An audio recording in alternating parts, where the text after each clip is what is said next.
Hello students, this is Riyanshi Jain and welcome to Study with Riyanshi. So today we will start with some basic concepts of geometry. So our first topic is point. A point is represented by a dot which has no length, width or height. It is used to indicate exact location. अब इसका क्या मतलब है, जब भी हम कोई point बनाते हैं तो वो बहुत ही छोटा सा बस एक डॉट होता है, ना उसकी कोई लेंथ होती है, यानी हम उसको मेजर नहीं कर सकते हैं. और in mathematics we denote it with the help of a capital letter. You can see over here the examples. I have marked a point and named it A. So this is point A and this is point M. Next is line segment. Line segment is a fixed length between 2 points. There are 2 points A and B and the straight path between them is the line segment. It has 2 fixed endpoints and we can also measure it, and it is denoted by the symbol as AB or BA. Now next is line. Line has no endpoints. Both ends of line segment when extended endlessly forms a line. आपको ऐसा लग रहा होगा कि A B जो अपन ने line segment बनाया था and now this P Q, ये आपको सेम सा लग रहा है, बट इधर आपके दोनों जगह एरो हैं. ये एरोस क्या डिनोट कर रहे हैं कि ये लाइन फिक्स नहीं है. We can extend it into both the directions. It can be denoted by the symbol P Q, और पी क्यू के ऊपर अपन ने एक लाइन बनाई है जिसके दोनों तरफ पे साइड पे एरोज बनाए हैं, which indicates that it can be extended on both the sides. So this is a symbol of line. Next point है हमारा ray. That means next topic है ray.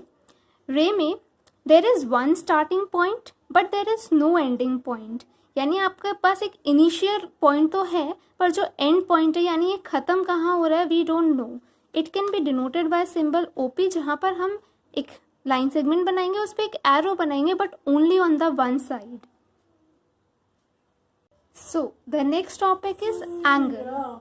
Angle is form when 2 rays start from a common point. Here you can see there are 2 rays OA and OB. They have a common initial point or starting point. And इनके बीच में जहाँ पर ये meet कर रही हैं या जहाँ से ये स्टार्ट हो रही हैं, तो उनके बीच में ये जो स्पेस है ये हमारा एंगल होगा. इसको हम नेमिंग कैसे करेंगे, एंगल ए ओ बी. ये जो आप देख रहे हैं ये एंगल का सिंबल होता है. सो हम इसको ए ओ बी भी बोल सकते हैं और बी ओ ए भी बोल सकते हैं. आपका लेकिन जो ओ पॉइंट है वो बीच में रहना चाहिए क्योंकि वो हमारा मेन एंगल डिनोट करेगा. एंड ये दोनों पॉइंट्स डिनोट कर रहे हैं कि ये एंगल कहाँ से स्टार्ट हो रहा है. इसको हम ओनली एंगल ओ से भी डिनोट कर सकते हैं. अगर हम इधर कोई नंबर डाल दें, जैसे कि एंगल 1 दे दिया अपन ने इसको नेम, तो मैं इसको एंगल 1 भी मार्क कर सकती हूँ, नेम दे सकते हैं. तो ये तो तब बना जब 2 रेज एक कॉमन पॉइंट से इनिशिएट हुई. सेकेंड इज यहाँ पर आप 2 लाइंस देख सकते हैं. दीज आर इंटरसेक्टिंग, यानी ये कॉमन पॉइंट पे मीट कर रही हैं. तो इसके आप चारों तरफ there are 4 angles of forming and these are the names of the 4 angles.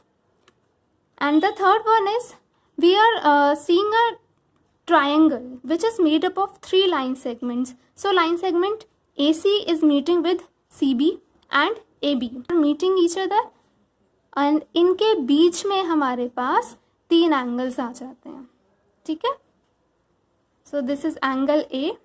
We can simply write it as angle A as well, or angle BAC or CAB. This is angle B.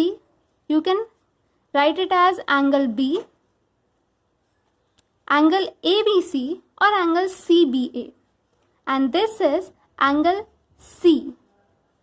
You can write it as angle ACB or BCA.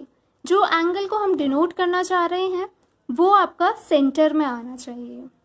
And last is ये हमने जो angles को सीखा, अब इनके measurement के basis पे there are 7 types of angles. First is acute angle. Acute angle क्या होता है, जो 90 डिग्री से कम हो और 0 से ज़्यादा हो. That means more than 0 degree and less than 90 degree. Then right angle which is perfect 90 degree. Obtuse angle, it is more than 90 and less than 180 degree. Then is straight angle, that is 180 degree. Reflex angle is more than 180 degree but less than 360 degree. Complete angle is 360 degree, and then is zero angle that is 0 degree.